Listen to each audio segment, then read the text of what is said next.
Welcome to Click with JFCS. I'm Galia Godel, the Program Manager of the LGBTQ initiative. I'd love to talk to you about resilience in the LGBTQ community. As you saw in our Facebook Live on Monday evening this week, one of the key factors in promoting resilience in LGBTQ individuals is a tangible sense of safety and affirmation. We're talking about a safe and affirming home, we're talking about safe and affirming workplace and place of education, and we're talking about supportive social environments. And what's going to be so important, especially when talking about LGBTQ individuals, is a proven sense of support and affirmation.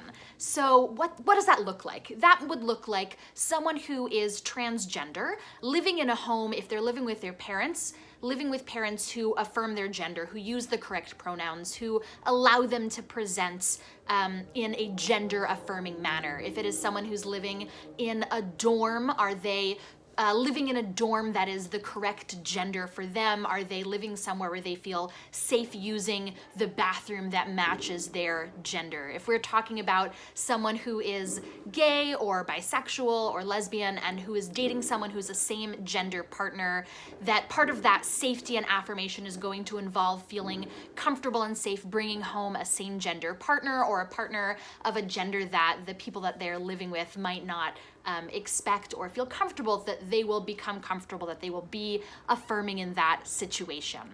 It's equally important when talking about a work environment. People who work in an office or who have coworkers are often so open about their lives, and LGBTQ individuals simply don't have that option sometimes. In order to promote the most well-being and safety in LGBTQ individuals, they should be working somewhere that affirms their gender and uses the correct pronouns and uses the correct name for them. They should be working somewhere that they can talk about partners or spouses regardless of the gender of their partners or spouses. They could have a picture on their desk of the person that they are in a relationship with.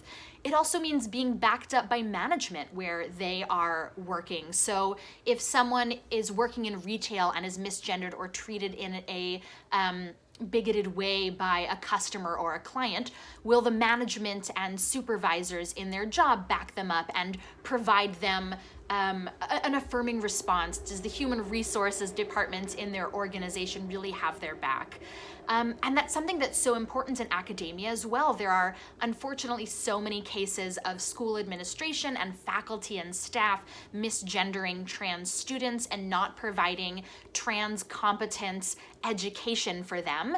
And all of these factors can so badly damage resilience in LGBTQ individuals. It can make it difficult for them to spring back from trauma or adversity in ways that aren't even necessarily related to their LGBTQ identity. If someone doesn't have their gender affirmed at home and they get into a car accident or their car breaks down, they're going to have a harder time springing back from that adverse experience. If someone is gay and cannot date the person that they are in love with or can't show off their relationship, and they are experiencing isolation right now because of the COVID-19 crisis, it is going to feel more isolating, and the crisis will be more difficult for someone who does not have that support and that safety, the physical safety and the psychological safety of being somewhere affirming and loving that allows them to comport themselves, to display themselves as the person that they truly know that they are.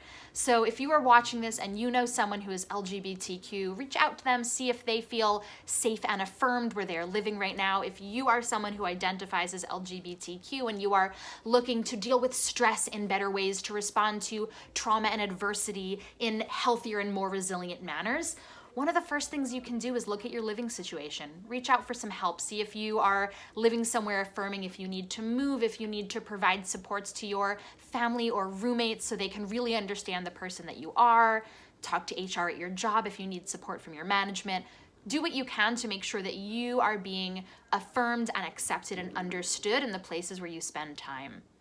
Good luck. I know that you can do this. Whatever is happening, it's going to be great. And thank you so much for watching.